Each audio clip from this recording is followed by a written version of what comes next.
So I remember when we were in class in Teachers College, we had courses on MOOCs, right? And they were increasing in popularity. And then also I know that I was learning quite a bit about it, but it's been a while. And I'm trying to see, based off of some of these scholars like Seaman, I don't remember his first name, but Seaman, he's written about it. Could you tell us how it's evolved since then? I'm curious. Like I haven't kept up with it.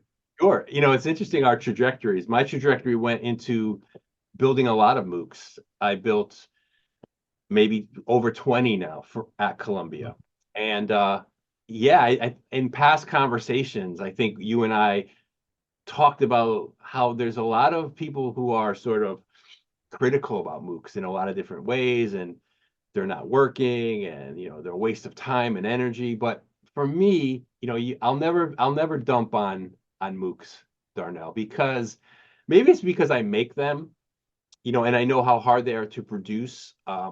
I spend 6 months producing one MOOC, and then I go to the platforms where we host them, and I see the hundreds of other MOOCs, and I'm blown away. I think it's phenomenal. I think, when you see hundreds of MOOCs built by universities, great universities across the country, and great companies are making these MOOCs now.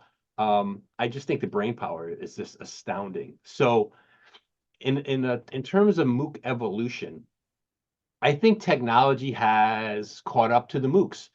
Maybe in 2010, 2012, 2014, it wasn't. But I think technology has advanced so much in the last 10 years that it's a different experience. For instance, I think now there are much better videos, content wise, aesthetically, they're more clear and concise. We're learning how to make videos that people want to watch, and we're trying to keep them short. Maybe social media has had a huge influence, I think it has, in how we think about content videos and what is interesting to people and what captures attention. I think the assessments have evolved. There's much better assessments. You could enter a course now and have much more what are called capstone projects, where you're doing a whole bunch of things being assessed, either by machines or by people. Your work is being assessed, and now AI is coming in. Who knows what assessments are going to look like even a year from now? They're probably just going to keep advancing, which was a big problem in MOOCs. How to assess people, and the days of the multiple choice quiz is kind of over. There's a lot of other ways to assess understanding in a course. Um, Synchronous sessions now, a lot easier to do. As we know, we're doing a synchronous session right now. If an instructor in a MOOC wants to have a weekly live session, it's not that hard to do anymore. And I think that's just great that video technology has advanced so much, where the MOOC synchronous sessions in a MOOC are not that hard to do.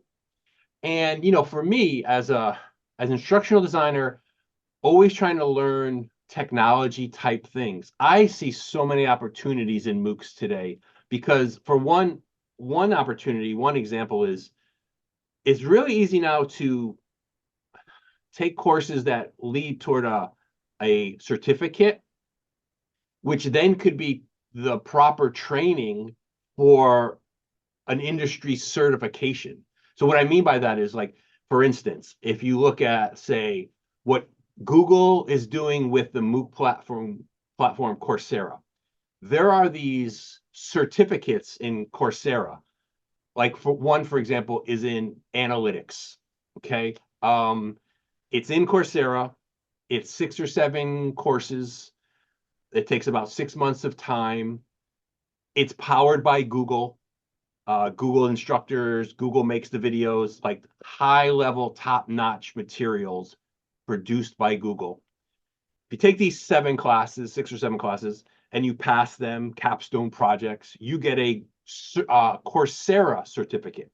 Now that has value, but what you could also do is, you're then very much, you have the training and the expertise to then go and take a Google certification exam in data analytics.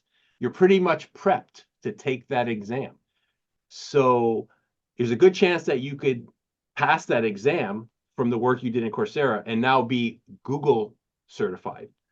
So for the price of 6 or 7 Coursera courses plus the Google certification fee, we're talking about $400 or $500.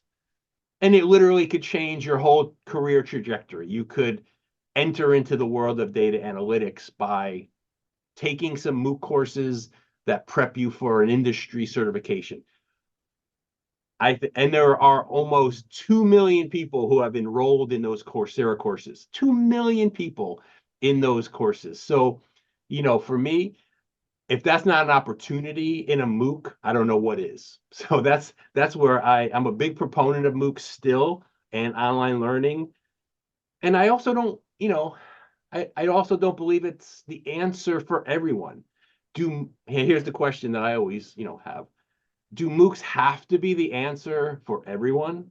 Was college ever the answer for everyone? I don't think it has to be that. I just think it's one avenue, and that avenue is getting broader and better, and it's becoming more and more applicable to more people. And I think more people have an opportunity for a few $100s or even free, get real world education that can be applied and for the workforce. So I'm kind of up on MOOCs.